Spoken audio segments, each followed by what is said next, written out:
¿Qué tal? Buenas tardes. Muchas gracias a todas las personas que están conectadas y que nos siguen por las redes sociales. Muchas gracias a nuestro ponente del día de hoy, el diputado local Sergio Hernández Hernández. Antes de ceder la palabra y empezar, quiero pedirles a todos los asistentes que están conectados que por favor pongan en silencio su micrófono. Al final de la presentación abriremos el espacio para preguntas y respuestas. Sin más preámbulos, me permito leer una semblanza de nuestro invitado. El diputado Sergio Hernández Hernández es diputado local por segunda ocasión en la 65ª legislatura del Congreso de Veracruz. Durante el primer año de esta legislatura fue coordinador del grupo legislativo del PAN. Anteriormente fue presidente de la Junta de Coordinación Política y consolidó a la 64ª legislatura como la más productiva y transparente de la historia. En materia legislativa, impulsó acuerdos que permitieron dar viabilidad financiera al Estado de Veracruz en uno de los momentos más difíciles de su historia moderna. También promovió la creación del Sistema Estatal Anticorrupción e impulsó la autonomía presupuestal de la Universidad Veracruzana. Cuenta con una amplia trayectoria al interior del Partido Acción Nacional, donde ha sido secretario estatal de Acción Juvenil, asesor legislativo y coordinador en diversas campañas electorales a nivel estatal y nivel federal. Participó como secretario técnico del Comité de Coalición PAN-PRD, Unidos para Rescatar Veracruz, en la elección al gobierno del estado en 2016. Y es originario de la ciudad de Jalapa. Muchas gracias, diputado, por estar hoy con nosotros. Solamente, antes de iniciar, quiero añadir que este ejercicio de vinculación con actores políticos es muy relevante para nosotros como estudiantes de Derecho, pues nuestra sociedad se encuentra en un momento muy delicado, debido a la pandemia que a su vez está ocasionando ya una crisis económica, de salud y de seguridad. En este escenario, nuestras autoridades deben de tomar decisiones firmes e incluso impopulares para resguardar a la población. Sin embargo, todos los días vemos que estas decisiones más bien parecen ocurrencias y no políticas públicas bien pensadas. En este sentido, el diputado nos platicará el día de hoy lo que a su juicio considera malas decisiones y que provocarán que este sea un sexenio perdido en materia de crecimiento y bienestar para los mexicanos. Adelante, diputado. Muchas gracias, Araceli. Gracias a toda la comunidad de Acción Estudiantil y a todos los jóvenes que hoy están conectados en esta conferencia. Es un gusto y un placer estar compartiendo algunas opiniones con ustedes. La verdad es que me da más gusto todavía porque ahí les comparto que en mi época en la Facultad de Derecho de la Universidad Veracruzana fui cofundador del Grupo Acción Estudiantil y es para mí un orgullo que hoy pues el grupo esté pues dando buenos resultados para la comunidad estudiantil. Un gusto saludarlos a todos y si me permiten pues vamos a iniciar y voy a compartir la presentación para comenzar esta ponencia.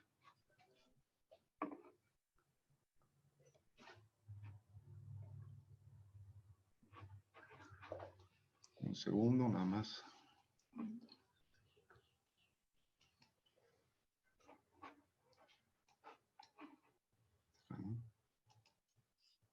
Listo. Listo, ahí ya la ven todos, ¿verdad? Bien, la verdad es que queríamos compartir esta ponencia con ustedes, los jóvenes, y en general con la sociedad, porque vamos a dar un punto de vista sobre las 10 decisiones que provocarán un sexenio perdido. Y yo creo que ya más bien están provocándolo, o sea, ya está provocando que este sexenio sea un sexenio que simplemente no encontremos ningún avance. Primero, compartirles que actualmente soy diputado local de la 65ª legislatura.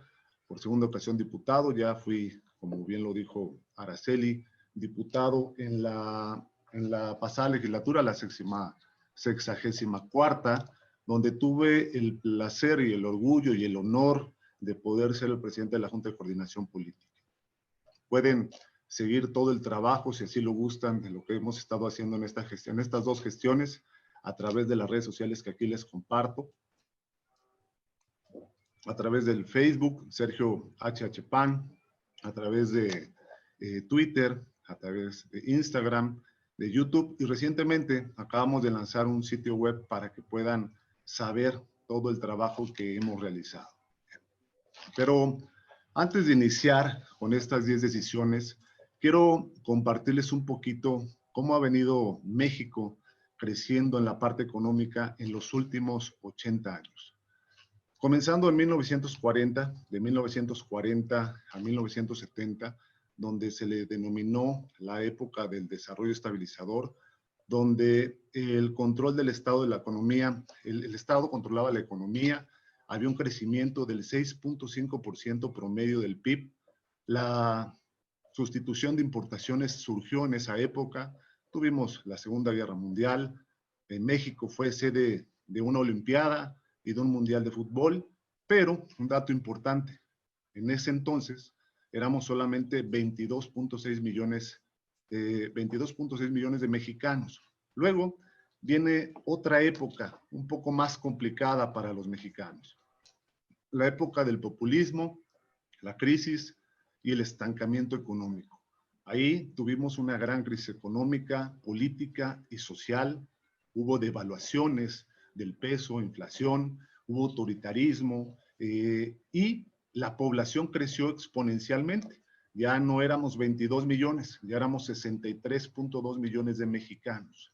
Y la época más reciente, es decir, la época ya en la que nos toca vivir a nosotros, en la que nos tocó nacer, pues es la época del neoliberalismo y la transición a la democracia, donde por primera vez hubo una apertura económica, hablando del Tratado de Libre Comercio en 1994, hubo la primera alternancia de gobierno durante muchos años, con Fox en el 2000, el crecimiento fue del 2.5 promedio por año durante toda esta época, y en 2013 y 2015 se hicieron algunas reformas estructurales para convertirnos en, o sea, la idea de estas reformas que se hicieron en 2015, la idea era que México pudiera estar dentro de los primeros 7 potencias económicas del mundo. Pero bueno, hoy tenemos un gobierno que lo que está tratando de hacer, pues es enviarnos un poquito al pasado, enviarnos un poquito al populismo,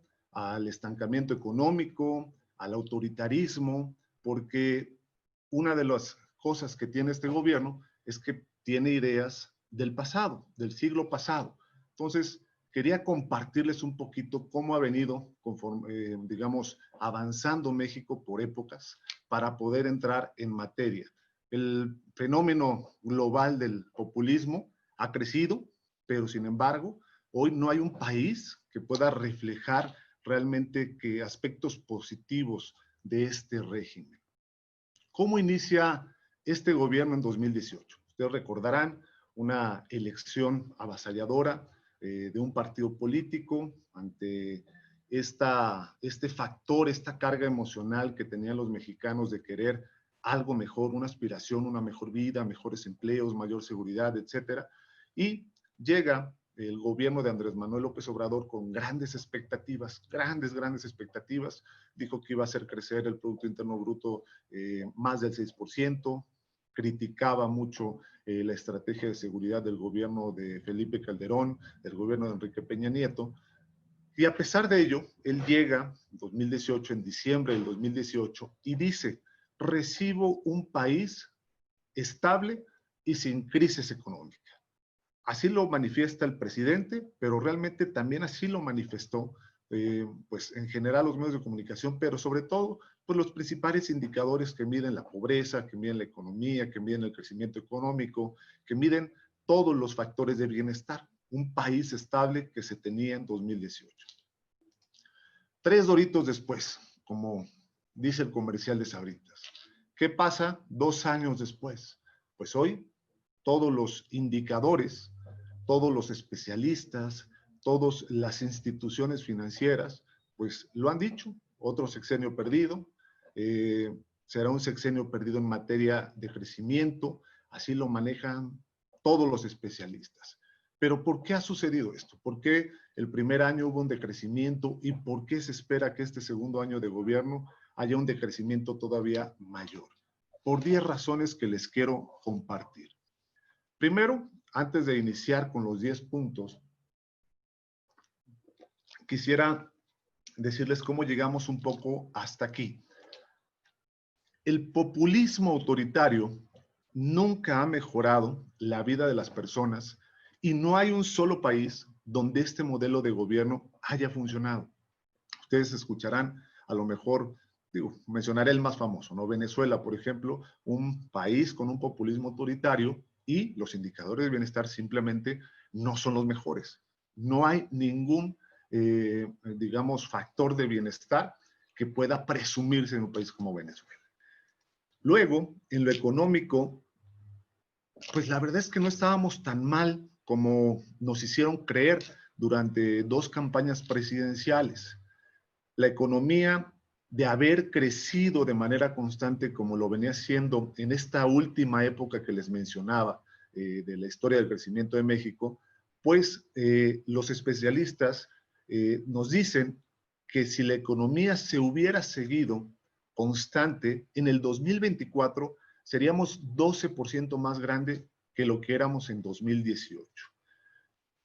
Y hoy, pues esa economía y ese 12% que deberíamos de haber crecido, simplemente no lo vamos a lograr. Es más, vamos a ir algunos pasos hacia atrás, a la época del estancamiento económico, o sea, hace 50 años. Entonces, analicemos los 10 puntos de que explican este desastre. Primero vamos a empezar por el modelo de gobierno. El modelo de gobierno de la actual administración, primero, pues es que realmente es un gobierno cerrado donde no se puede gobernar con fórmulas del siglo pasado, no tienen un partido político estructurado que respalde al gobierno. Ustedes recordarán que Morena es un partido nuevo y la mayoría de las personas sabe que los únicos ideales que tienen pues es no robar, no mentir, no traicionar al pueblo. Sin embargo, no hay ningún sustento estructurado que pueda dar políticas públicas de crecimiento económico, de estrategias de seguridad, de protección al medio ambiente, como sí lo tienen otros partidos. Por eso usan la vieja fórmula priista de vincular el pasado, los grandes episodios de México, como parte de un movimiento que tiene Andrés Manuel López Obrador. Como ustedes saben, este gobierno está denominado como el gobierno de la famosa Cuarta Transformación. ¿Cuál fue la primera transformación para ellos? La independencia de México, luego las leyes de reforma y por último la revolución. Nada más que estos 3 movimientos y estas 3 transformaciones, el nombre de la transformación se los dio el tiempo y la historia por los logros. Y en este caso, el propio presidente ya se autonombra como el líder de la Cuarta Transformación. También regresamos a la concentración del poder en una sola persona, en López Obrador, quien ve el país desde una perspectiva de los años 70, de una perspectiva del siglo pasado. Si ustedes me dicen, oye, el secretario de Turismo, el secretario, son figuras públicas de la administración federal que no figuran, porque al final la concentración del poder la tiene una sola persona, la tiene en este momento el presidente de México. Para él, México sigue cerrado y no ha cambiado con la tecnología, la globalización y la apertura a la democracia. Él cree que sigue viviendo en los años 70. Cree que la política con la que él creció es la política que actualmente está pasando en México y en el mundo, y no es así. Es el primer error que tiene este gobierno. La primera decisión es un gobierno anticuado, un gobierno del pasado, y que con este modelo se toman las decisiones para supuestamente garantizar el bienestar. Segundo, la cancelación del nuevo aeropuerto. Recuerdan que esta administración comenzó con una gran polémica, con una encuesta Patito, con una consulta Patito, que es la cancelación del NEM. Pero quiero que pongan atención en esta gráfica. ¿Ven todos ahí la presentación? Sí, ¿verdad? En esta gráfica que podemos ver aquí, el punto de quiebre de la economía, del crecimiento económico del Producto Interno Bruto, se da exactamente cuando se cancela el aeropuerto de Texcoco. A partir de ese octubre de 2018, donde se da esta decisión, la economía empieza a decrecer sin lograr poder recuperarse. ¿Por qué? Porque el mensaje a la comunidad de inversionistas fue devastador. Los peores pronósticos se hicieron realidad y se destruyó la confianza de los inversionistas. Se creó pues un ambiente de incertidumbre, ningún inversionista pues se quería arriesgar, mejor se llevan su dinero a otro país. ¿Y por qué comento esto? Porque obviamente, ¿quiénes eran los que estaban construyendo el aeropuerto, el nuevo aeropuerto internacional de México? Pues inversionistas, principalmente extranjeros y nacionales, que al cancelarles una inversión tan importante, que además tenía referencias internacionales importantes de ser o de llegar a ser uno de los mejores aeropuertos del mundo, pues obviamente generan incertidumbre al ser cancelado por una ocurrencia o por simple capricho, pues del presidente, ¿no? Entonces, ¿qué pasa? Que sin inversiones, pues la economía que no crece. Si no hay inversionistas, pues obviamente no va a haber empleos. Un dato que tienen que saber y que todo el mundo debe de saber: 9 de cada 10 empleos son creados por la iniciativa privada. Y si nosotros espantamos como gobierno a la iniciativa privada, pues dejamos de generar empleos, hay menos ingresos, la economía decrece, y es por eso que ese punto de quiebre del octubre del 2018 no se ha recuperado desde lo que fue así. Y como lo decía hace un rato, la cancelación fue, pues, había una consulta Patito que no reunía los requisitos legales, pero que además, honestamente, o sea, no podemos a veces preguntar cosas a personas que no sabemos técnicamente del tema. Y esa fue la segunda decisión de este gobierno, que empezó a decaer la economía. Tercero, Diputado, ¿sí? disculpe que lo interrumpa. Lo que pasa es que está en espera algunos jóvenes que no quieren perderse su conferencia. Entonces, no sé si podemos poder aceptarlos, por favor. Sí, dame un... Muchas gracias.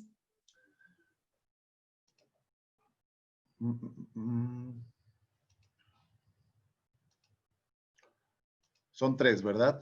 Es que... Ok, son varios. Sí, diputado, gracias. A ver. No son más. Un segundo, estoy aceptándolos, perdón. Listo, al parecer ya está.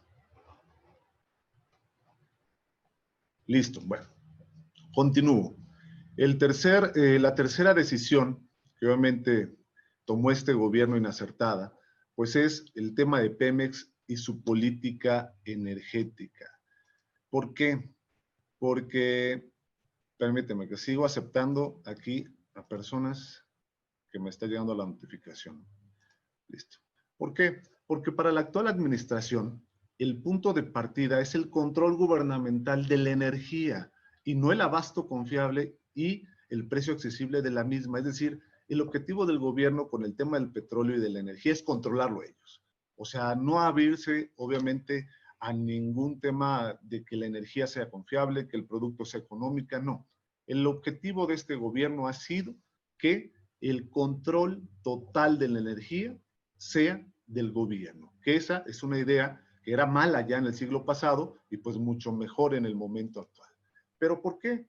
Porque cerraron la puerta a las inversiones de la energía privada, que lo están haciendo todos los países para generar una competitividad y que la energía, pues obviamente, pues sea mucho más barata. Si hay competencia, podrá haber esto. La apuesta por refinerías y minas de carbón altamente contaminantes y caras en lugar de energías limpias. Aquí les quiero platicar un poquito. Invierten en una refinería sin tomar en cuenta la transición a autos híbridos y eléctricos.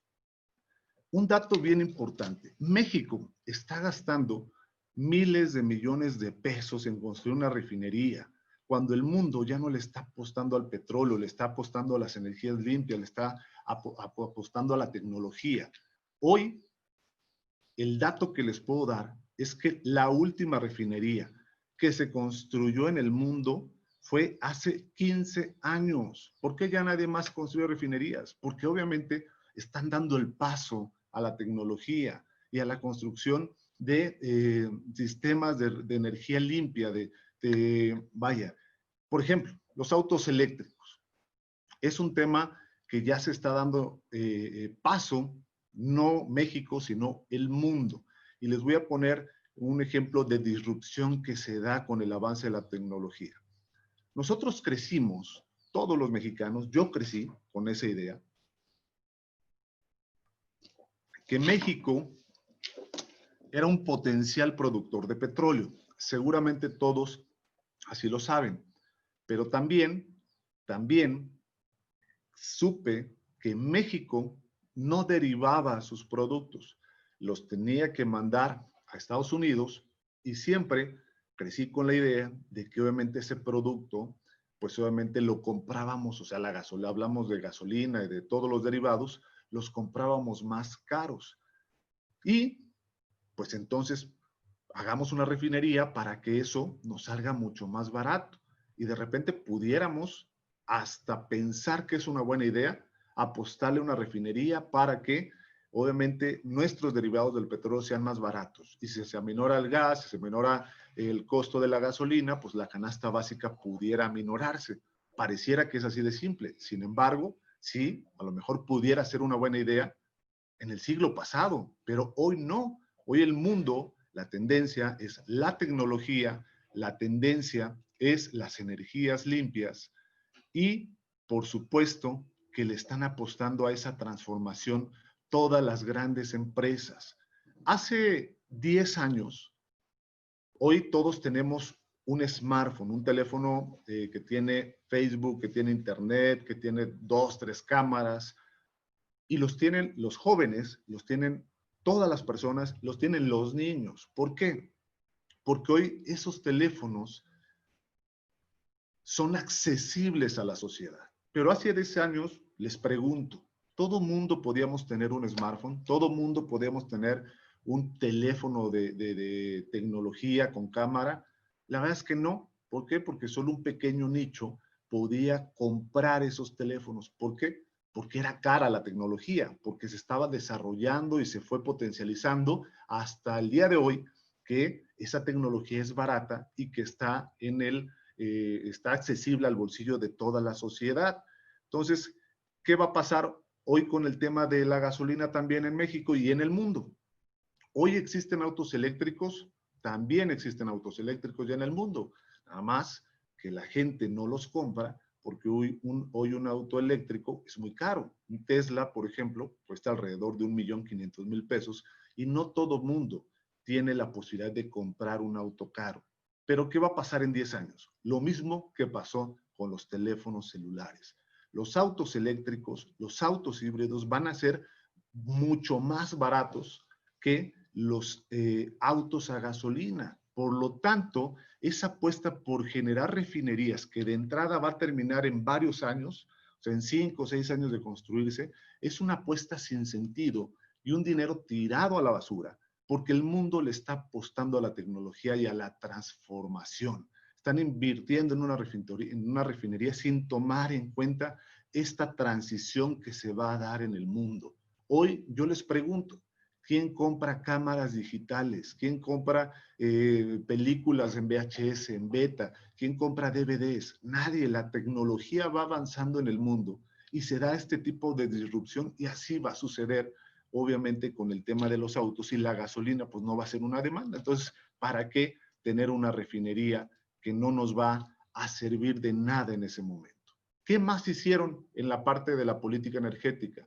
Cooptaron y cortaron presupuesto a la Comisión Reguladora de Energía y a la Comisión Nacional de Hidrocarburos. También debilitaron las instituciones y obviamente si tú debilitas estas instituciones que se supone van a revisar el buen funcionamiento de Pemex, pues lo único que las haces es dependientes del gobierno y de lo que quieran hacer. En vez de combatir la corrupción, pues lo único que hacen es afianzarla y hacerla dependiente y hacer que esto no genere productividad para los mexicanos. Pero ¿qué más? Se concibió a Pemex como el motor del desarrollo económico. Pero ¿qué creen? Ha generado pérdidas año con año. El gobierno, en vez de recibir ganancias, permítame que volvió a entrar alguien, pero ya. El gobierno en los últimos años ha recibido pérdidas de Pemex. No ha ganado ni un solo peso. El gobierno dejó de impulsar la reforma energética que buscaba achicar a la empresa, es decir, a Pemex, y eventualmente desaparecerla, porque financieramente Pemex ya no es viable para el país. Pemex lo único que está generando es una deuda. A pesar de los recursos que se le han inyectado, en 2019, por ejemplo, Pemex perdió 346,000 millones de pesos, 3 veces el presupuesto anual del estado de Veracruz. Hoy Veracruz recibe 120,000 millones de pesos, todo el presupuesto, todo lo que es para salud, educación, para los municipios, etcétera, son 120,000 millones de pesos. Bueno, 2019, Pemex perdió 346,000 millones de pesos. Y en el primer semestre ya de este año 2020, perdió 600,000 millones de pesos. Es decir, 5 veces el presupuesto de Veracruz. Entonces, ¿Pemex es redituable para el país? Por supuesto que no. La caída internacional del precio y el movimiento hacia las energías limpias es lo que está ocasionando esto. Pero si vemos que algo no nos está dando resultado, pues tenemos que transitar a lo que sí le está dando resultado al mundo y a los países más desarrollados. La empresa es altamente improductiva y su carga de pensiones es asfixiante. Ahorita lo van a ver en una gráfica que les presentaré de lo que equivale este tipo de cargas de pensiones de Pemex. Las deudas de Pemex son más o menos la tercera parte del presupuesto del gobierno, es decir, casi el 10% del Producto Interno Bruto. Y por culpa de Pemex, el país va a perder el grado de inversión, con lo que muchos fondos sacarán su dinero del país. Es decir, fondos internacionales que pudieran llegar a invertir a México, que dentro de los requisitos para poder invertir es que tengan un grado de inversión, lo va a perder y vamos a perder, obviamente, oportunidad de que vengan a invertir por no tener el grado de inversión gracias a las pérdidas que tiene Pemex. Cuarto punto, un tema importantísimo. La salud es algo fundamental para las personas y más en esta pandemia. La desaparición del Seguro Popular fue una malísima decisión que tomó este gobierno y que nos tiene hoy con indicadores en salud por los suelos. Fíjense, al igual que la cancelación del aeropuerto, la excusa de desaparecer el Seguro Popular era que había mucha corrupción, aunque nunca se probó ni se denunció nada. Desaparecieron el Seguro Popular. Les comparto un poquito de la historia del Seguro Popular. Fue creado en el gobierno de Vicente Fox en el 2003, cerca de 16 años como una institución. Anteriormente, las personas tenían seguro social, tenían ISSSTE o tenían dinero para un particular.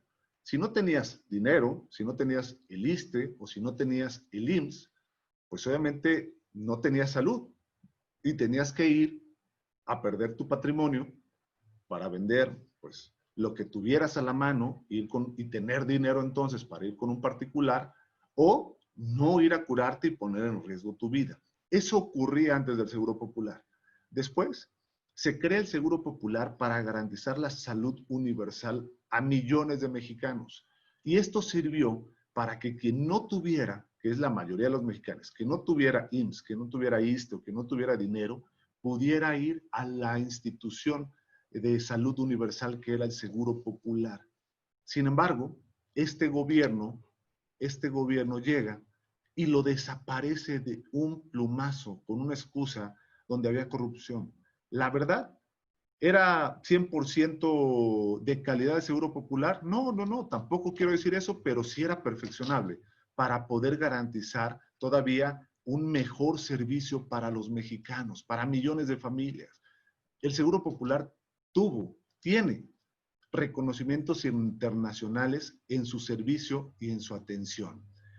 Era un mecanismo que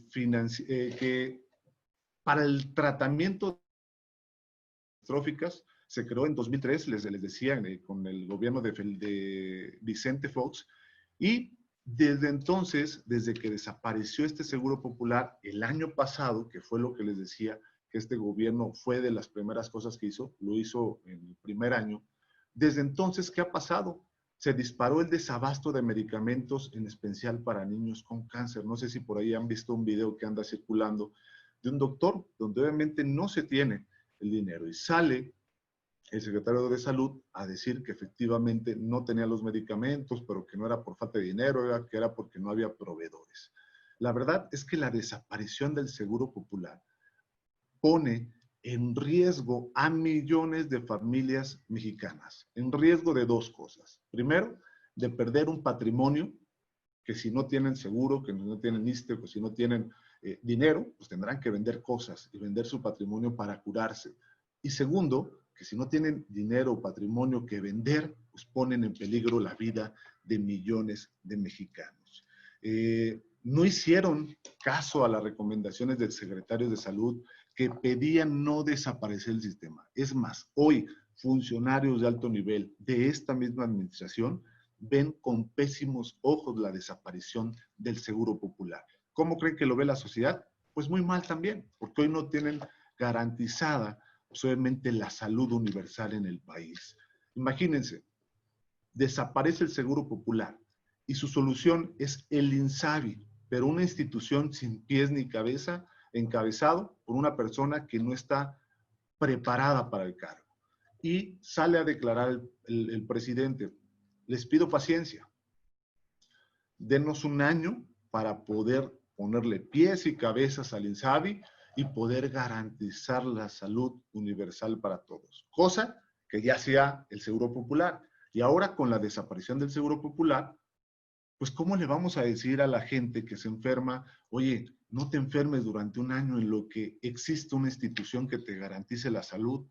¿Cómo le vamos a decir a las enfermedades, oye, no me des un paro cardíaco en este año porque no hay alguien que me pueda atender? Pues obviamente con eso no se juega y es una de las decisiones que tomó este gobierno y que es catastrófica para los mexicanos.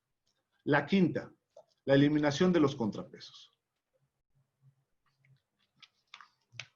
Como ustedes saben, es de dominio público, la eliminación de los contrapesos es la primera regla de lo que dicta el manual populista, que es eliminar precisamente a estos contrapesos, aquellos que te pueden frenar en tus caprichos, en tus acciones de autoritarismo.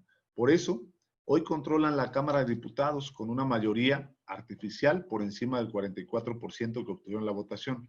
Es decir, la Cámara de los 500 diputados, ellos realmente tienen 44% de la votación, pero tienen mayoría casi calificada del Congreso porque con una simulación de partidos han logrado tener esa mayoría.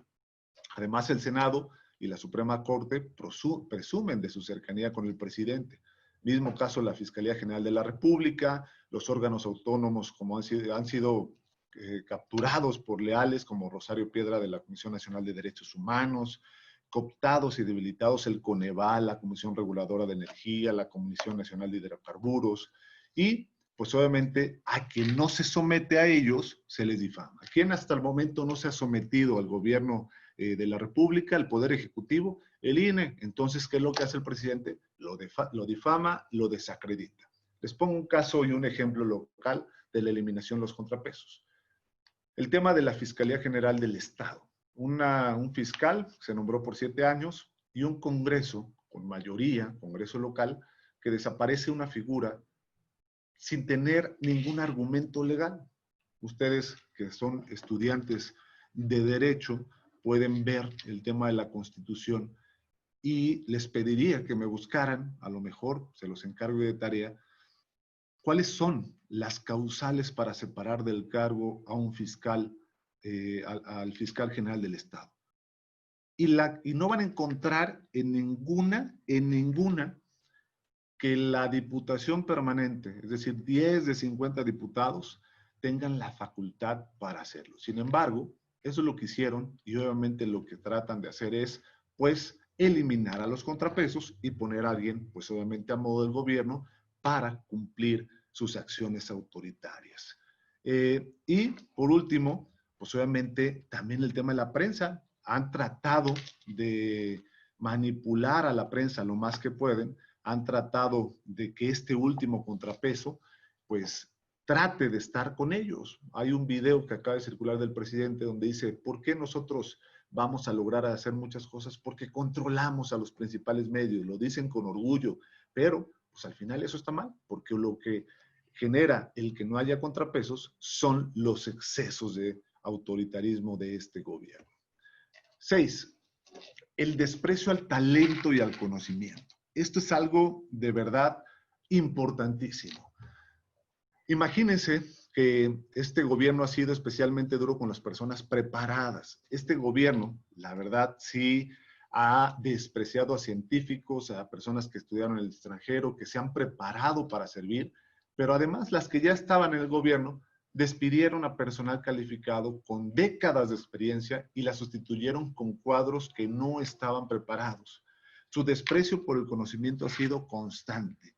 Hay una declaración de Andrés Manuel López Obrador, el presidente de México, que dice que prefiere tener en su gabinete gente con 99.9 de honestidad, aunque tenga 0.1 de capacidad.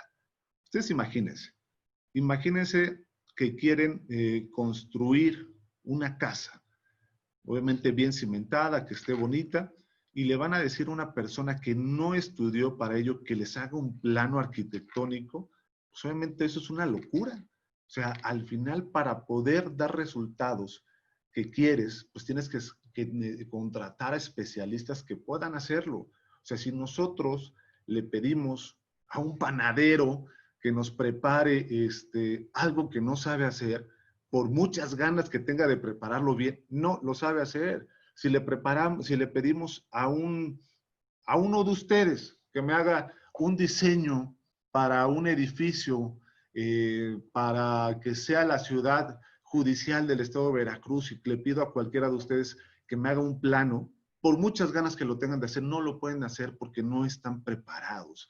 ¿A quién deberíamos de pedirle esa opinión y ese trabajo? A los especialistas, a los arquitectos, a los que están preparados para poder llevar a cabo ese trabajo. Han castigado a la burocracia, que es quien mueve la administración pública, severamente. A nivel federal les cancelaron aguinaldos, redujeron sueldos y aprobaron leyes que les prohíben trabajar en la iniciativa privada al concluir el encargo.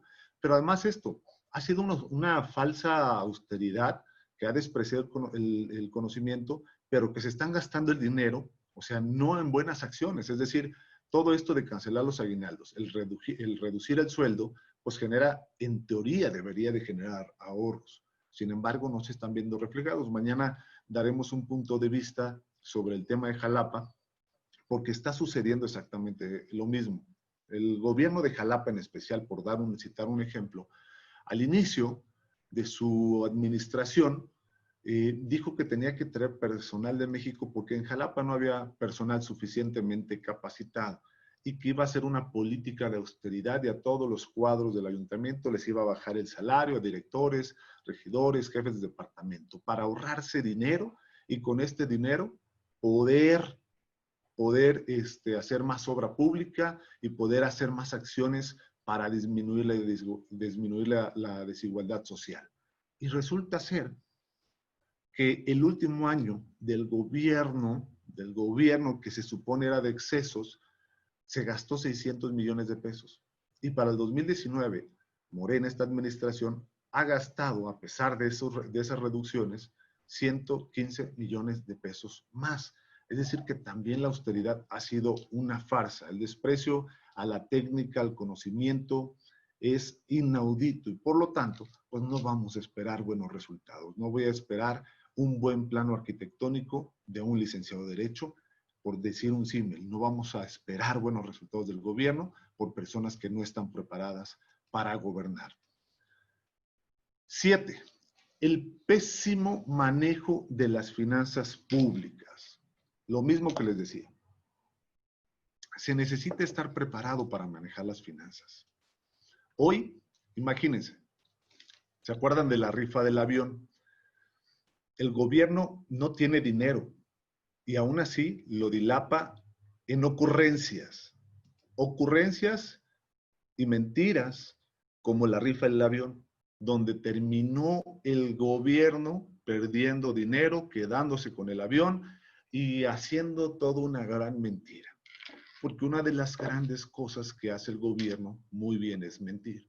De repente, nosotros creemos que lo que dice o la ocurrencia o la mayoría de la gente empieza a creer que son verdades, porque las dicen tantas veces, con tanta seguridad, todos los días, que las llegamos a creer. En el tema de la rifa del avión, ustedes recordarán que uno de los temas de campaña del presidente fue, no, es que el avión presidencial es un exceso, un avión que no lo tiene ni Obama. Ustedes recordarán esa frase muy popular que dijo Andrés Manuel López Obrador cuando era candidato, donde aseguraba eso, ¿no? Y de repente la sociedad la creyó, lo creímos, o sea, de verdad dijimos, creo que sí es un ícono de la corrupción del gobierno del PRI, de Enrique Peña Nieto, tener un avión de tanto lujo para el país, y ni Estados Unidos lo tiene, no lo tiene ni Obama. Pues resulta que lo llegamos a creer porque lo repitió tantas veces, pero la realidad es diferente. El avión presidencial de Estados Unidos cuesta 20 veces más que el avión de México. El avión de México, de entrada, no es de México. Está bajo un esquema de arrendamiento donde ni siquiera lo podía vender porque está rentado y tiene que terminar un contrato a 5 años de arrendamiento de este avión. Segundo, tampoco lo podía rifar porque no era de ellos. Y cuando dice voy a rifar el avión, pues también la gente de repente se llegó hasta a emocionar y a verse y a hacer los memes de ya me vi con el avión afuera de mi calle, afuera de mi cochera. Y por la verdad es que estas ocurrencias lo único que hacen es, pues, dilapan el dinero. Por ejemplo, Santa Lucía, que es el aeropuerto que están construyendo. Es inviable la operación simultánea de 3 aeropuertos en el mismo espacio aéreo. No lo digo yo, Sergio Hernández, lo dicen especialistas, lo dicen gente que realmente se dedica a hacer los mejores aeropuertos del mundo y dicen que es una operación inviable el poder hacer volar 3 aeropuertos, porque la idea del presidente es que haya un conjunto de 3 aeropuertos, el de Santa Lucía, el actual aeropuerto de la Ciudad de México, el Benito Juárez, y el aeropuerto de Toluca. Y entonces, ¿cómo van a coordinarse los vuelos? Pues obviamente va a ser imposible. ¿Pero quién lo hace? Pues obviamente lo hacen gente que no tiene ese conocimiento, con ocurrencias, y lo único que estas ocurrencias hacen que haya un mal manejo de las finanzas y se esté gastando dinero en algo que no va a ser productivo para el país. Otra cosa que también están tirando a la basura, el Tren Maya. Tramos, hay 5 tramos y de los 5 tramos, 4 tramos no son atractivos para nadie. Ya se elevaron los costos antes de iniciar la construcción y además pues le siguen apostando a que van a usar diésel en vez de apostarle a las energías limpias. Eso es un capricho del presidente que lo único que hace es tirar el dinero a la basura. O sea, le da un mal manejo al poco recurso que pueda tener México. La refinería de Dos Bocas, lo que yo les decía. México es el único país en el mundo que en este momento construye una refinería. Imagínense, ese dato es algo que lo tienen que tener. ¿Por qué ningún país petrolero está construyendo refinerías? ¿O por qué ningún país puede apostarle ahorita ya al tema de los derivados del petróleo? Lo está haciendo a la tecnología, lo está haciendo a las energías limpias. Hace 15 años fue la última construcción de una refinería en el mundo. 15 años después, cuando el mundo ya está cambiando, México dice, le voy a invertir. Dinero tirado a la basura, como se los expliqué anteriormente. Algo que cuando usted termine, no va a servir de absolutamente nada. Luego, Sembrando Vida, no sé si han escuchado este programa, la gente tala árboles para entrar al programa y resulta que se deforesta más de lo que se reforesta. O sea, en vez de, sale más caro el caldo que las albóndigas en este proyecto. Otro, por ejemplo, programa que también es dinero tirado a la basura. Jóvenes construyendo el futuro. Fíjense, 2018, del 100% de jóvenes que tuvieron una beca, donde el objetivo de este programa de Jóvenes Construyendo el Futuro es tener una beca y que una empresa te apadrine para capacitarte, para que puedas tener esa experiencia laboral que a los jóvenes luego nos piden, pues resulta que nada más los ocuparon mientras estaban pagándoles en la beca al gobierno y menos del 5% del 100% de esos jóvenes que tuvieron esa beca lograron ser contratados en las empresas. ¿De qué está sirviendo? De absolutamente nada, solamente dinero tirado a la basura. En resumen, concurrencias y programas clienterales sin reglas ni probabilidades de éxito en las que se dilapan 500,000 millones de pesos cada año. Así es como se ve la tabla de los egresos del 21 y del país. Se gastan 1.7 billones de pesos en las participaciones federales para los estados, municipios, para la deuda pública, es lo que se paga anualmente.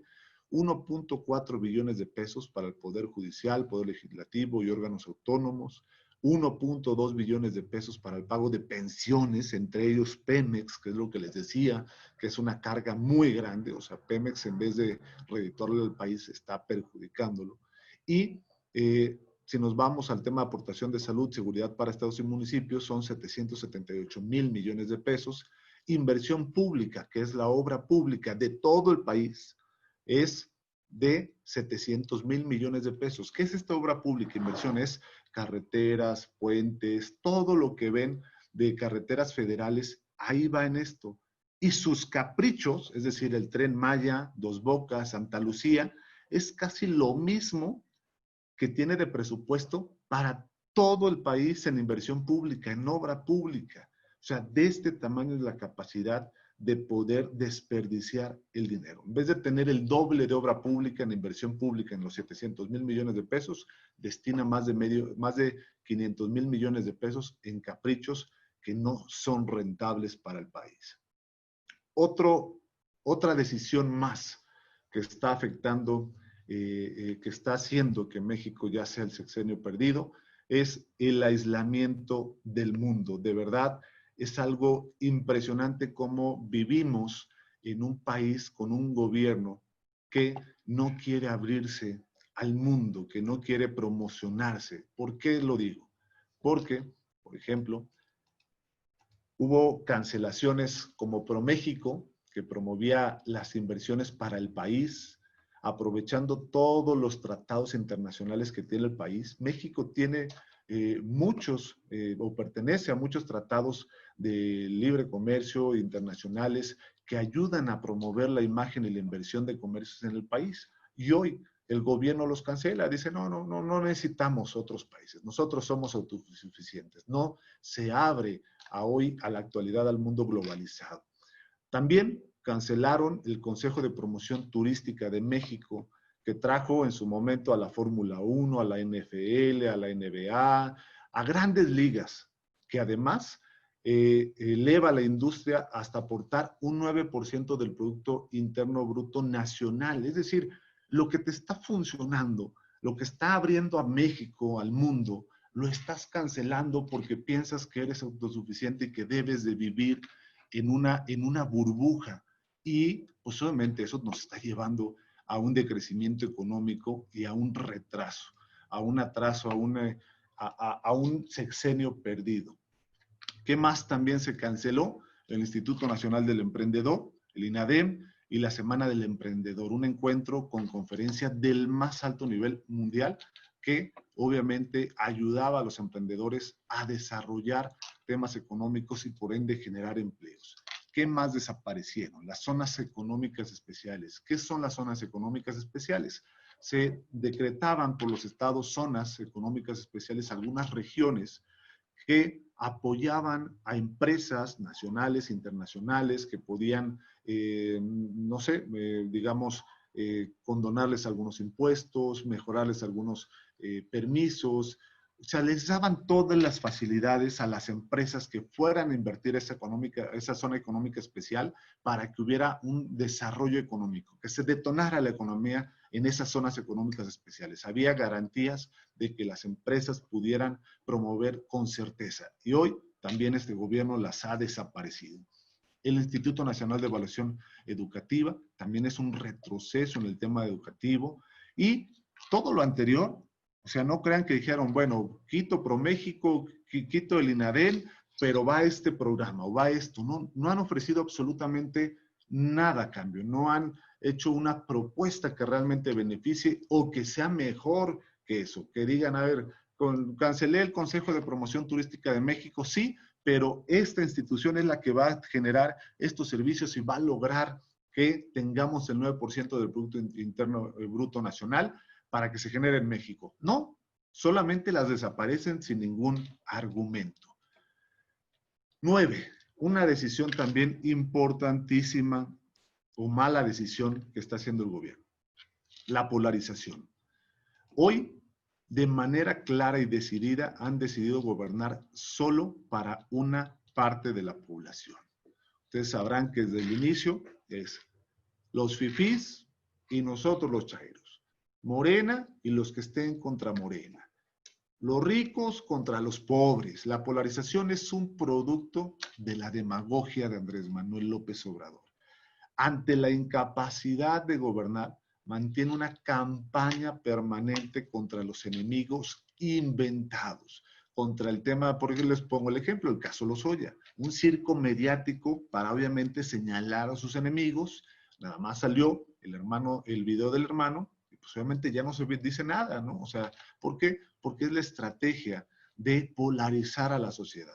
Ante la falta de resultados, es mejor mirar un show, mejor mirar un circo, buscar culpables, evadir responsabilidades. O sea, ¿por qué no dice soy responsable, mi gobierno debe de mejorar? No, busca siempre los culpables, busca siempre adversarios que distraigan la atención, polariza a la sociedad. Nunca antes un presidente había difamado, insultado y mentido de forma tan descarada y cínica como lo hace hoy el presidente de México. De verdad, ha sido un gobierno totalmente de división. Un ejemplo, la polarización está pasando del discurso a la violencia, el caso de la presa de Chihuahua, se está polarizando tanto al gobierno, a la ciudadanía, que ya hay hasta muertes por eso. La polarización daña la democracia y beneficia a quienes tienen el poder, que pueden administrarla y utilizarla para su beneficio. Como bien lo decía el mismo presidente en su declaración, controlamos todo. Entonces decidimos a quién la sociedad debe de odiar. El país está totalmente dividido y quien lo dividió fue el presidente. Entonces, ¿queremos un México unido? Yo creo que todos los mexicanos sí. Nada más que quien lo está dividiendo es el propio presidente. Y quien lo dividió, pues simplemente no lo va a querer reconciliar. Y por último, tenemos un 11, pero por último el 10 es el manejo, el pésimo manejo de la pandemia. Este es un tema, la verdad, muy, muy importante en su toma de decisiones porque se sigue sin recomendar el uso de cubrebocas desde el gobierno federal.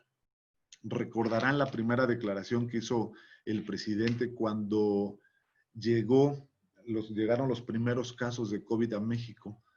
Lo primero que salió a decir es, no pasa nada, abrácense, esto es algo insignificativo, o como la declaración de la pandemia nos cayó como anillo al dedo. O sea, ¿ustedes qué creen que piensen? La gente que vive en las comunidades, la gente que hoy en México, porque sí hay este tipo de personas que no creen en el COVID aún, que no creen en la enfermedad, y que ven a un presidente que en eventos públicos no usa el cubrebocas. Pues mucha gente opina, pues si el presidente no usa cubrebocas, pues será que a lo mejor ni existe. Si yo creo ya de por sí que no existe y veo a alguien que no usa cubrebocas, pues es que no existe. O sea, entonces da un mal ejemplo a la población, a la sociedad. No se hicieron las pruebas suficientes para aislar y rastrear los contactos, que era lo correcto. Lo correcto es hacer pruebas. Detectas un foco de contaminados, los aíslas y vas aislando por partes, pero no se hacen las pruebas necesarias o nunca se hicieron las pruebas necesarias para poder rastrear y aislar los contactos y los contagios. La pandemia la dirige un político, no un científico, no participa el Consejo de Salubridad General. Existe un consejo integrado por especialistas que obviamente está creado precisamente para hacer o para actuar en este tipo de contingencias. ¿Y qué hicieron? Lo hicieron a un lado. O sea, simplemente no tomaron en cuenta la opinión del Consejo de Salubridad General. Bueno, si no tomaron el consejo de la Organización Mundial de la Salud, pues del Consejo de Salubridad General de México, pues menos, no lo hicieron. No le han atinado a ningún pronóstico, de verdad. López-Gatell, desde que inició a dar los pronósticos, empezó que no iba a pasar de 5,800 fallecimientos, luego que 10,000, luego que 20,000. En general, no le han atinado a ningún pronóstico. Ya mejor decidió ya no hacer ninguno, ya vamos en más de 80,000 fallecimientos directos por COVID.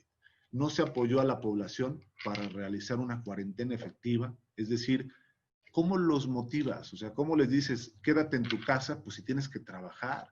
Se perdieron millones de empleos informales, y 10 millones de empleos informales y 1 millón de empleos formales. No hubo una estrategia de reactivación económica, porque el daño principal de la pandemia es la salud, pero el colateral fue la economía. México solamente está invirtiendo el 1.5 de su Producto Interno Bruto para la reactivación económica. El mundo, la mayoría de los países, aportan más del 15% de su Producto Interno Bruto para la recuperación económica, con ingresos familiares universales, con incentivos fiscales para las empresas para que no corran al personal. Y como no le invirtió México, pues hoy que se generó, se perdieron 10 millones de empleos informales y 1 millón de empleos formales. Cerraron definitivamente, o sea, ya cerraron 5,000 empresas que empleaban a más de 100 personas y difícilmente reabrirán pronto. Es decir, cada empresa, cada una de esas 5,000 empresas, cada una empleaba más de 100 personas. Ya cerraron, ya oficialmente está el número donde ya después de la pandemia, al no haber un incentivo fiscal, un incentivo económico para apoyar realmente que estas empresas no cerraran, pues obviamente tuvieron que cerrar y por ende despedir pues a toda esta cantidad de personas que empleaban cada una de ellas. Y hoy hablamos solamente de los fallecimientos directos, pero la realidad, el mal manejo de la pandemia ha hecho que fallezcan más de 240,000 mexicanos de forma indirecta durante la pandemia. Entre los 80,000 más los indirectos van más de 240,000. ¿A qué me refiero con fallecimientos indirectos? Ha habido hospitales donde llega un enfermo de otra cosa, pero por estar atendiendo el tema del COVID no es atendido y se muere por la otra enfermedad. Así ha sucedido en todo el país, en todos los hospitales. Y esto se le denomina, pues obviamente, los fallecimientos indirectos del COVID, aunque no sean que hayan fallecido por el COVID, pero sí lo hicieron a causa, pues, de las políticas que se están haciendo para supuestamente combatir la pandemia. Entonces, sumen todas estas 10 decisiones. Antes, hay una decisión que ya no nos dio tiempo de planear, pero que era el tema de los fideicomisos, la desaparición de los fideicomisos. Los fideicomisos, que esa es la 11ª decisión, que hará que sea un sexenio perdido. Los fideicomisos se crearon para asegurar los recursos, los fondos de inversiones para temas en específicos. Por ejemplo, el FONDEN es un fideicomiso, el Fondo Nacional de Desastres Naturales. El FONDEN, cada vez que hay un huracán, que hay desastres naturales en algún estado, en el caso de Veracruz, aportaban millones de pesos. ¿Para qué? Para salud, para digamos, para poder invertir en obras de los destrozos que causan estos desastres naturales. Y siempre había esos recursos, y más en Veracruz, que es un estado que demográficamente, que geográficamente además, pues escurren los ríos, los lagos de muchos estados como Tamaulipas, Hidalgo, Puebla, y que obviamente pasan por Veracruz, generan inundaciones, desbordamiento de ríos, y este fondo servía para remediar, para, digamos, solucionar los problemas y los estragos que se ocasionaban por estas inundaciones. Hoy, ese fondo que estaba garantizado para esto ya no existe. O sea, ya lo van a quitar para que sea el gobierno quien lo utilice. ¿Y en qué lo van a utilizar? Pues seguramente los caprichos. También, asimismo, el tema de la tecnología. Hoy tenemos un caso en Jalapa. Jalapa tiene un museo que fue una gloria perdida, porque fue uno de los mejores museos del país. Me refiero al Museo de Ciencia y Tecnología, que de por sí esperaba algún apoyo que ya no tenía, pero ahora con la desaparición de estos fideicomisos, pues no les va a llegar, y eso va a ser un museo perdido, que en vez de rescatarlo y recuperar una gloria de Jalapa, pues obviamente lo único que está haciendo es ir más en el abandono. Entonces, si sumamos todas estas decisiones, estos son los resultados. Resultados que están en los números oficiales. 12 millones de pobres, de acuerdo a las estimaciones del Coneval. 1 millón de empleos formales perdidos. 10 millones de empleos informales perdidos. 60,000 muertos por inseguridad.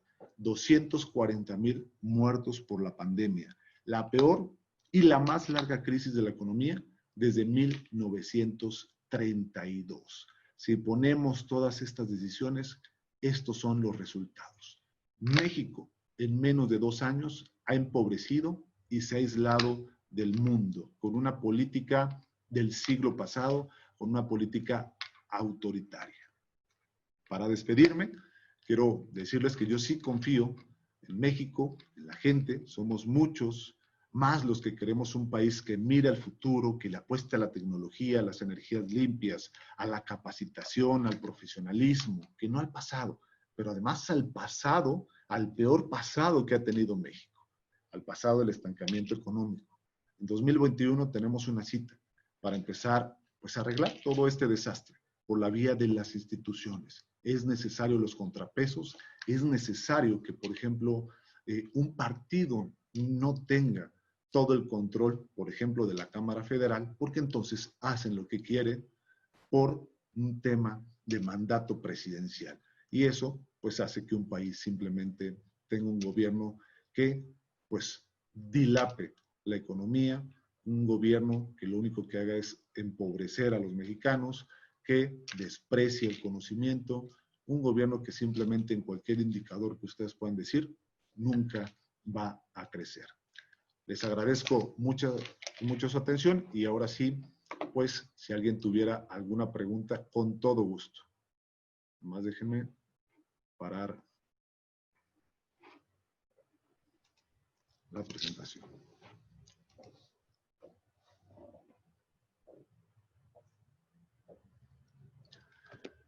Listo, pues ese es el punto de vista que nosotros tenemos, y es importante, antes de comenzar las preguntas, es importante que los jóvenes tengan este contexto. ¿Por qué? Si le va mal al país, si le va mal al crecimiento económico, ustedes que están estudiando, ¿a qué le apuestan después de salir de la universidad? ¿A conseguir un empleo? ¿Con algún despacho? No sé, o sea, le apuestan a su futuro. Pero si tenemos un país que no está dando garantías de futuro económico, que no está dando garantías de salud, de garantías de empleo, pues simplemente, pues está el ejemplo de los jóvenes construyendo el futuro. Del 100% de becas que se entregaron en el primer año, ni el 5% lograron tener un empleo. Les agradezco su atención, y ahora sí, pasamos a la pregunta que ustedes quieran hacer. Con todo gusto.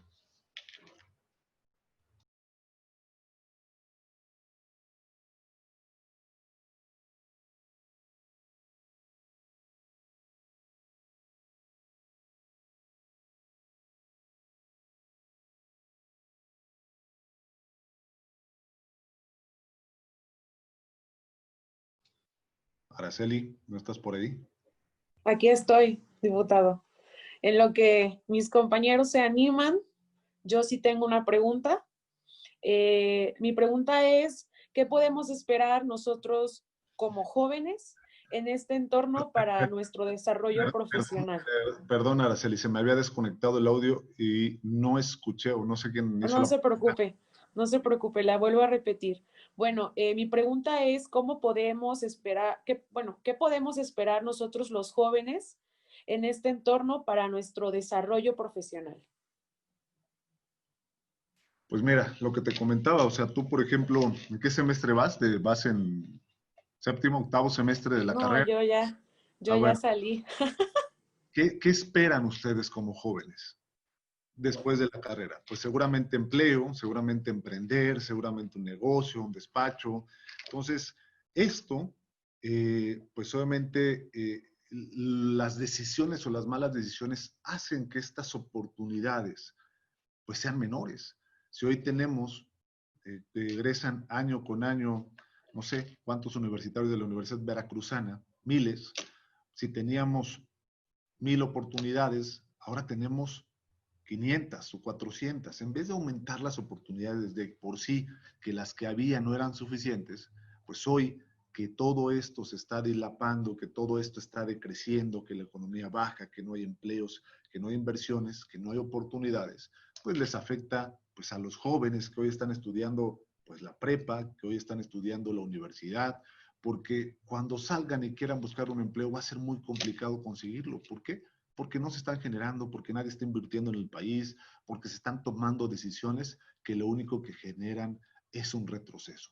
Es lamentable, digo, es lamentable porque obviamente al final de cuentas yo creo que el mensaje debería de ser esperanzador, de decir, cuando salgan de la carrera vamos a lograr muchísimas cosas, pero a este paso y con estas malas decisiones, pues obviamente el escenario pues es muy triste y pues como es, o sea, malas decisiones, malos resultados, menos oportunidades.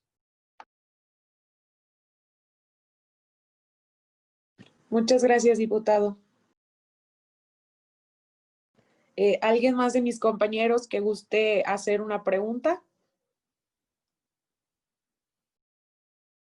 Yo, buenas noches.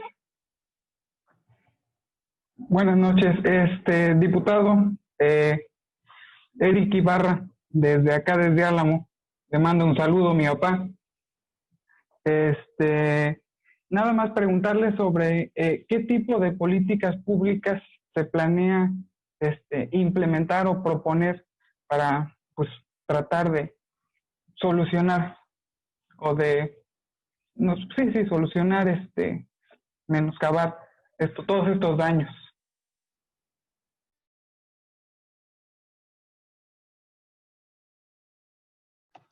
Hola Eric, saludos. Si te llamas igual que tu papá, entonces sí sé quién es tu papá. Salúdamelo también. La verdad es que, digo, hoy está en manos del gobierno y está en manos de los ciudadanos. Seguramente ustedes tienen muchas ideas que pudieran pensar que pueden funcionar, que se están preparando para lograrlo. Pudiera yo tener muchas ideas, pero vivimos en un país con una democracia, con un sistema político democrático y la única acción que hoy podemos hacer para evitar estas decisiones es generar contrapesos. Y eso no es en este momento, es en el 21. O sea, si se evita que un partido político, y voy a hablar de cualquiera, ni siquiera como tal Morena que toma malas decisiones, el que gobernara, el PRI en su momento también tuvo sus mayorías arrasantes que hacían este tipo de acciones. Entonces, la única manera de que un país le vaya bien, de que haya acciones que sean prudentes, es que exista un contrapeso, pues para que podamos evitar todas las ocurrencias, todos los caprichos y todas estas malas decisiones. Hoy, lamentablemente, está en las manos de quien hoy gobierna tomar decisiones correctas, pero además en los ciudadanos de poder generar un contrapeso.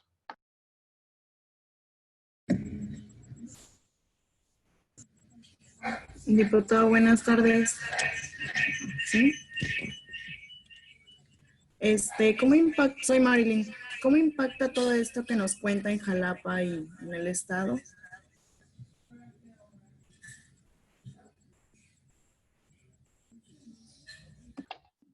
Insisto, lo que impacta esto es prácticamente lo que les decía, menos oportunidades para los jóvenes, menos oportunidades para la ciencia y tecnología. Les ponía el ejemplo del museo de aquí de Ciencia y Tecnología. No sé si alguien tuvo la oportunidad de conocerlos en sus mejores épocas. Tenemos, bueno, al menos yo como jalapeño tengo grandes recuerdos donde iba al museo. Hay una abuelita ahí que saca rayitos y te para los pelos. Me tomé fotos con dinosaurios, aprendimos muchísimo en todas las salas de exposiciones que tenía. Por ejemplo, disfruté muchas veces una película en las famosas, en ese entonces, mega pantallas IMAX que tenían el Museo de Ciencia y Tecnología, y hoy es un inmueble arrumbado que para lo único que se está utilizando es para rentarlo para fiestas, para 15 años, para graduaciones, y no se está explotando porque hoy menos lo va a hacer. Acaban de cancelar el fideicomiso que garantizaba la inversión a este tipo de lugares, este tipo de instituciones científicas que eran o que detonaban el desarrollo económico, que detonaban inclusive el desarrollo educativo para los jalapeños. Entonces, si este tipo de acciones siguen, esto es un ejemplo, que el tema del fideicomiso y el tema del Museo de Ciencia y Tecnología, pero por ejemplo, Eric, que es de Álamo, que es sabido de varias inundaciones que tuvieron el año pasado y en otros años, existe un recurso del Fonden que es para poder resarcir los daños que deja un fenómeno natural y que son suficientes los recursos y están garantizados para cuando esto pase. Si el fideicomiso desaparece, posiblemente va a ser imposible que se puedan reparar los daños y van a dejar a la deriva a los ciudadanos, por ejemplo, de Álamo, de un desbordamiento del río. Entonces, afecta muchísimo en cada una de las decisiones, en cada uno de los sectores y en general a la población este tipo de malas decisiones. O sea, sí, a la economía es sumamente catastrófico el tener ocurrencias y en vez de atraer inversionistas al país, lo único que estamos haciendo pues es espantarlos por las ocurrencias del presidente. Buenas noches, diputado. Soy Laura Itzel. Quisiera saber si para usted o desde su perspectiva existe alguna manera de detener la destrucción institucional que nos presentó durante esta ponencia.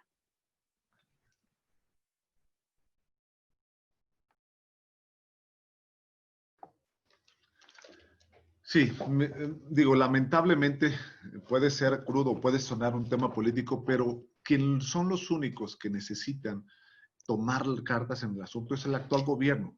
Y si el gobierno no puede, necesita tener un contrapeso que le impida pasarse de la raya destruyendo este tipo de instituciones. Recuerden que las instituciones son base fundamental para el desarrollo de un país. ¿Por qué?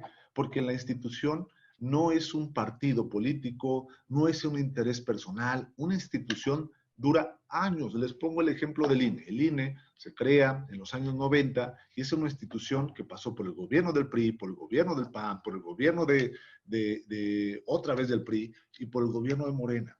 Son instituciones que trascienden los sexenios, son trascendenales y eso abona a que obviamente haya políticas públicas responsables para los ciudadanos. Pero si destruye las instituciones, pues obviamente nadie te va a garantizar que estas instituciones puedan aportar. Por ejemplo, el Seguro Popular. ¿Cómo evitarlo? Generando los contrapesos suficientes. Por ejemplo, hoy se votaron la desaparición de los 108 fideicomisos en la Cámara Federal. ¿Por qué? Porque tienen una mayoría aplastante. Debe de haber equilibrio. Ningún partido puede dominar con ese control porque no sería sano. Y yo les voy a poner un ejemplo muy claro. Yo fui presidente de la Junta de Coordinación Política en la pasada legislatura y logramos grandes acuerdos a favor de las instituciones. Por ejemplo, creamos el Sistema Estatal Anticorrupción, no a modo de lo que quisiera nuestra bancada del PAN, sino por el consenso que teníamos. Generamos la autonomía presupuestal de la Universidad Veracruzana para que no dependiera del gobierno y no fue porque obviamente solo quisiéramos nosotros, hubo consenso con los otros partidos políticos. ¿Y por qué? Porque no teníamos mayoría. Hay quienes dicen, no, es que el gobierno de los 2 años de la Cámara donde Sergio fue presidente tenía mayorías y por eso hacía lo que quería. No, generamos consensos. Miren, nosotros llegamos y yo fui coordinador de 16 diputados de 50. De entrada, la mayoría simple son 26. Me faltaban más de 10 diputados. Y luego, las mayorías calificadas para reformas constitucionales, etcétera, se necesitan 34 diputados. ¿Cómo se generan las mejores decisiones? Consensando y acordando con los demás actores políticos, con los otros partidos. ¿Para qué? Para que no haya excesos y no haya esta destrucción de instituciones como se está haciendo.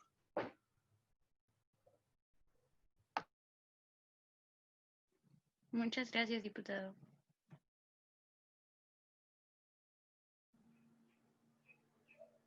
Diputado, tengo una pregunta. ¿Sí me escucha? Hola, buenas noches a todos mis compañeros. Bueno, de antemano agradecerle este acercamiento que tiene con el grupo estudiantil, que llevamos tiempo con este grupo de compañeros que la verdad son estupendos. Bueno, yo ya voy de salida, soy de la generación de Araceli, de Aries. Mi panorama fue diferente. Yo cuando entré a la facultad estuve tratando de trabajar porque ya tenía una licenciatura. Afortunadamente ahorita ya estoy trabajando para el Poder Judicial Federal, pero eso no quiere decir que sea ajeno a lo que estamos viviendo actualmente en Jalapa y en Veracruz. Mi pregunta es, ¿cómo concientizar a los que nos rodean? Porque la sociedad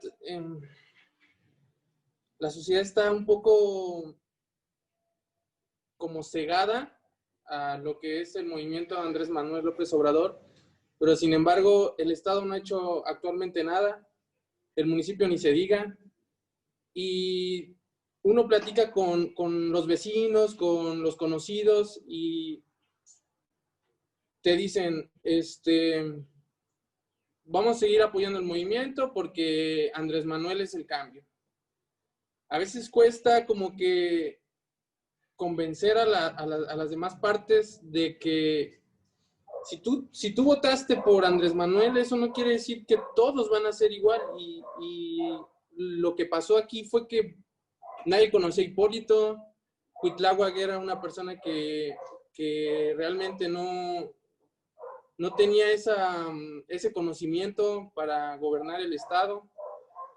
Cada quien en su trinchera, ¿qué es lo que puede hacer? Y es la pregunta, ¿cómo convencer a los que tal vez no tienen una carrera, son comerciantes, son ancianos, estudiantes, que no ven más allá del movimiento de Andrés Manuel? Esa es mi pregunta, diputado. Y gracias. No, mira, yo ahí sí creo que hago una diferenciación. El movimiento de Andrés Manuel, como tal, no era un movimiento de Andrés Manuel, era un enojo social, era una carga emocional social y solo tenía un cierto sector de simpatizantes. El resto, lo que hizo la ola o el tsunami, fue el enojo y la desesperación de la misma sociedad de querer un cambio. Las acciones que les he mencionado, pues obviamente sacamos los datos de los indicadores institucionales, indicadores formales y oficiales para poder decir que ya es un sexenio perdido.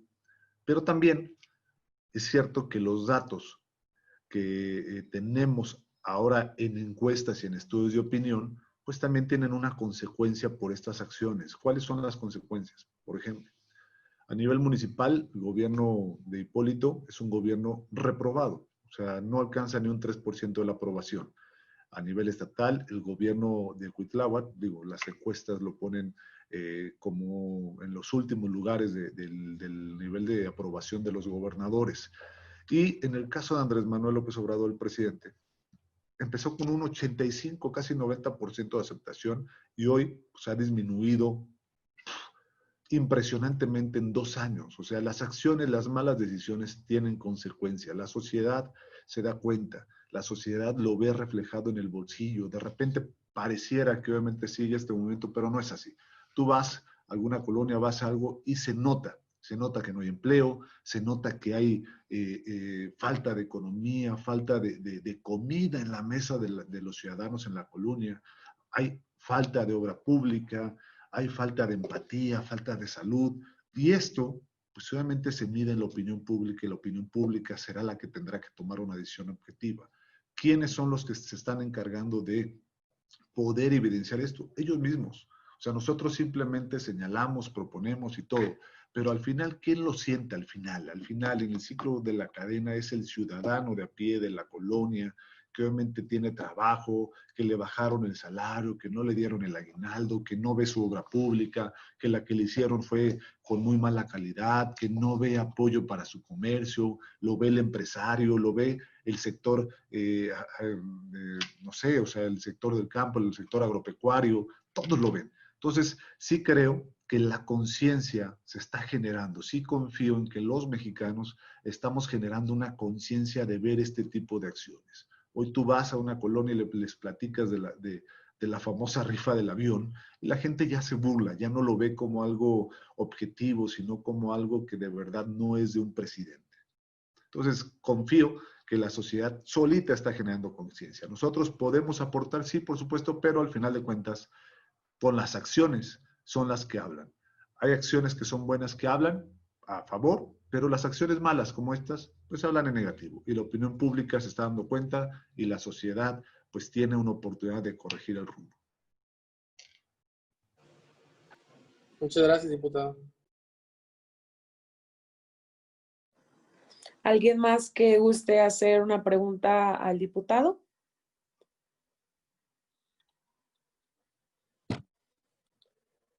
Si no es así. Ah, ok. Buenas tardes. Me llamo Citlali. Yo tengo una duda. ¿Por qué, entra el presidente, toma el cargo y empieza a hacer modificaciones en programas y en proyectos que ya estaban establecidos, como lo menciona usted, el Seguro Popular, quita fideicomisos? Surge el INSABI y dice, en un año ya va a estar funcional, ya va a servir como tiene que servir. Pero tuvo 12 años de campaña. O sea, ¿por qué no pudo hacer ya un proyecto o por qué cree usted que no pudo hacer un proyecto que solamente al ingresar se adaptara a con lo que él se topara siendo ya presidente? Es muy simple, o sea, él trae una visión de política del siglo pasado y lo que está haciendo pues es destruir instituciones porque trae ocurrencias de querer destruirlas para poder hacer los caprichos que él se le ocurren. Imagínense, él fue jefe delegacional jefe de gobierno del Distrito Federal, o sea, sabe de la administración, sin embargo, es un político con ideas viejas que lo único que está haciendo es destruir este tipo de instituciones. O sea, por supuesto que uno de los principales motivos es el desconocimiento, es el desprecio a la técnica y el desprecio al profesionalismo.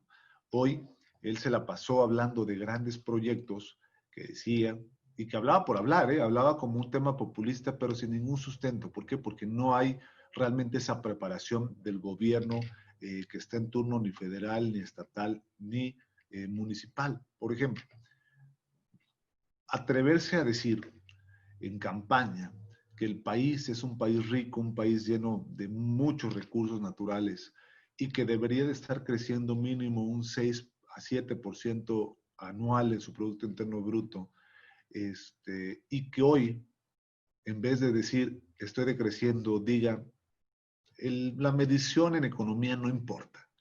Lo que importa es la felicidad de los mexicanos. Lo que importa es que la gente esté contenta. O sea, la gente tiene que entender que basta con tener un par de zapatos, que basta, o sea, justificaciones que ha hecho por el desconocimiento realmente de la administración pública y por el desconocimiento no solo de él, sino de todos los que lo rodean.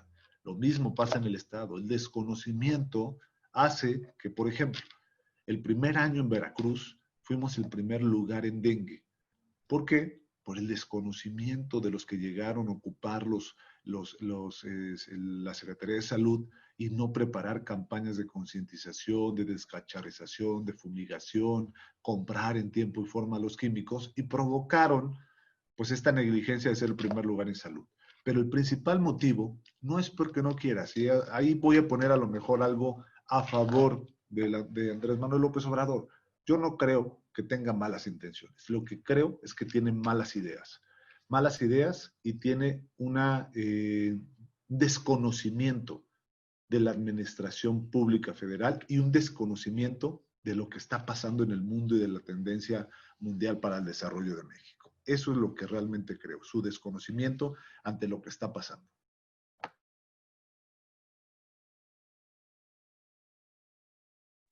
Muchas gracias. Otra pregunta que quieran realizar al diputado. Ok, antes de clausurar, voy a dar el uso de la voz al copresidente de la mesa directiva de la Facultad de Derecho, a Aries Martínez Mayo. ¿Sí me escucho? ¿Sí me escucha? Ok. Sí. Diputado, pues muchas gracias por el espacio que nos está dando a los jóvenes. Yo estoy convencido de que nosotros somos también una solución para este país, para nuestro bello estado, para los municipios. Muchos de mis compañeros somos de distintos municipios. En Jalapa nos hemos juntado y hemos visto una visión muy amplia de todos los municipios del estado y hemos visto dónde ha fallado el actual gobierno, ¿no? Entonces, para mí es importante agradecerle a mis compañeros que se involucren, que estén realmente conscientes de lo que está pasando en nuestro país y decirles que tenemos que estarnos preparando y tenemos que salir adelante para nosotros en su momento poder corregir todos estos errores que han venido haciendo. Y qué mejor de aprender de personas como usted que siempre están apoyando a los jóvenes. Entonces espero que se encuentren bien, no nada más usted, todos mis compañeros, que estén con salud y que esperemos que pronto regresemos a la normalidad.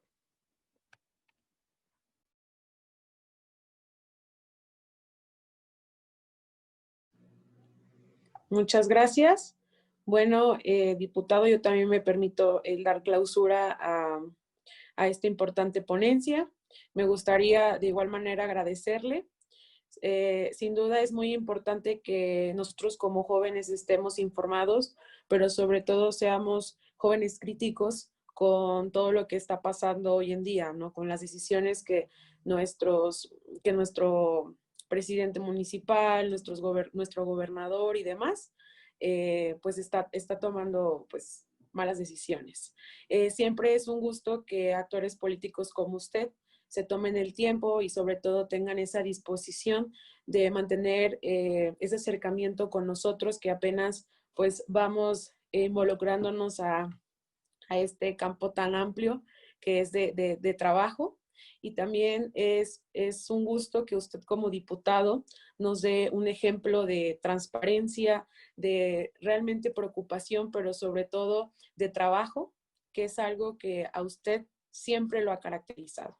Entonces, muchísimas gracias, diputado, por esta importante ponencia y también pues agradecerle a todos mis compañeros que pues se están involucrando cada vez más en estos temas. Pues muchísimas gracias. No me queda más que despedirme y agradecerles a todos por su atención y solamente como un mensaje de despedida ya para decirnos adiós, es invitarlos a que participen en las decisiones de sus municipios, de su ciudad, de Jalapa, de Álamo, de donde sean, del estado de Veracruz. Porque hoy el verdadero cambio de una sociedad no empieza en el gobierno, no empieza en un partido político, empieza en uno mismo como persona, en tomar la decisión de participar y tomar acciones por nuestra comunidad. Hay muchísima sociedad apática, que es uno de los grandes problemas de México, porque piensan que la política es una herramienta solamente para corromperse, una herramienta sucia. Sin embargo, la política sí es una herramienta para hacer bien las cosas. Quienes se han corrompido son solamente los funcionarios, las personas. Pero lo primero que tenemos que hacer es tomar una decisión, y la decisión es comenzar a participar. El cambio no empieza de allá, el cambio empieza de uno mismo. Entonces, los invito a todos jóvenes a que sigan participando en actividades a favor de su comunidad estudiantil, a favor de sus municipios, a favor siempre de las acciones que beneficien a la sociedad mexicana, a la sociedad veracruzana y a cada uno de los habitantes de sus municipios. Me despido con esto y les agradezco. Hasta la próxima a todos. Muchas gracias, diputado. Muchas gracias. Gracias, diputado.